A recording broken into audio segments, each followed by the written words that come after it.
அன்பில் மகேஷ் பொய்யாமொழி பேர பாரு பொய்யாமொழி பண்றதெல்லாம் பொய் பிரார்த்தனம் அது பொய்யாமொழின்னு ஒரு பேர் வேற. ஒவ்வொரு ஆண்டும் 2300 கோடி ஒதுக்கப்படுற இடத்துல 1740 கோடி திருடப்படுதுன்னா சுமார் இந்த 5 வருஷத்துல மகேஷ் பொய்யாமொழி இவர் தான் அமைச்சர், வேற யாரும் கிடையாது.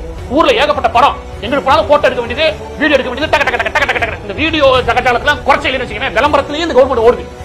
இந்த 5 வருஷத்துல மகேஷ் பொய்யாமொழி இந்த மதிய உணவு திட்டத்தின் மூலமா மட்டும் 9200 கோடி ரூபாயை ஆட்டை போட்டிருப்பாரு. 9200 கோடி ரூபாயை போலி கணக்கு எழுதி வராத மாணவர்கள் வந்து சாப்பிடாத மாணவர்களை அந்த கணக்குல சேர்த்து அவங்களுக்கு சேர்த்து ஒதுக்கப்பட்டதா சொல்லி அந்த உணவு தயாரிக்க தேவையான சப்ளை இல்லையா சப்ளை கொடுத்ததா சொல்லி கவர்மெண்ட்ல கணக்கு எழுதி 9200 கோடி ரூபாயை அவங்க வீட்டை கொண்டு போயிட்டாங்க. இது புரியுதா எவ்வளவு? நீங்க ஏதோ ஒரு பள்ளிக்கூடத்துல தப்பான கணக்கு நினைக்கிறாங்க. இதை எடுத்து நாங்க பார்க்கும்போது இந்த கொள்ளையோட அளவு எவ்வளவு தெரியுது? இவ்வளவு பெருசு. 9200 கோடி ரூபாய் மதிய உணவு திட்டத்தின் மூலம் மட்டும் நீங்க கொள்ளையடிக்கிறாங்கன்னா இந்த அரசு பள்ளிக்கு ஒவ்வொரு ஆண்டும் ஒதுக்கக்கூடிய நிதி எவ்வளவு தெரியுமா? 50000 கோடி 48000 கோடி 48000 கோடி ஒதுக்குறாங்க. அதுல மதிய உணவு திட்டம் இவ்வளவுதான். மத்த டெண்டர் மத்தெல்லாம் ஐயா தான் இது வரைக்கும் பார்த்த இந்த பள்ளி கல்வித்துறை அமைச்சர் அதுலயே அதிகமா கொள்ளையடிச்ச நம்பர் 1 பள்ளி கல்வித்துறையில. அந்த அளவுக்கு ஐயா ராஜாவா கொள்ளையடிக்காரு.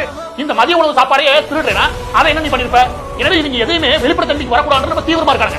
அதனாலதான் மதிய உணவு திட்டத்துக்கு மட்டும் 9200 கோடி கொள்ளையடிக்க முடியுது. அப்ப இந்த 48000 கோடி ஒதுக்குனாலே அதுல நீ எவ்வளவு கொள்ளையடிச்சிருப்ப? இது இப்படி போய்கிட்டு இருக்கும் போது அங்க மாணவர்கள் படுத்து கிடக்கும் போது ஒரு அமைச்சரா பதில் சொல்லுமா இல்லையா? ஓடி போய் நடிக்க சொன்னா அழுது நடிச்சியா இல்லையா?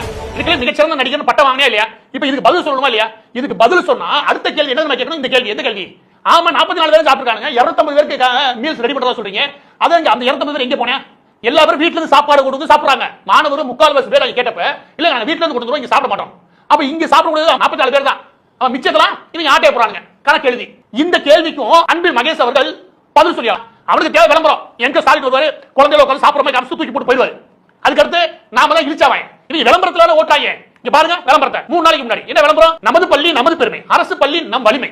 எது உங்க வலிமைன்னு சொல்லி அரசு பள்ளியை காமிச்சு கணக்கு எழுதி நல்லா ஆட்டையை போடலாம். அது எங்களுடைய வலிமை. யாரு?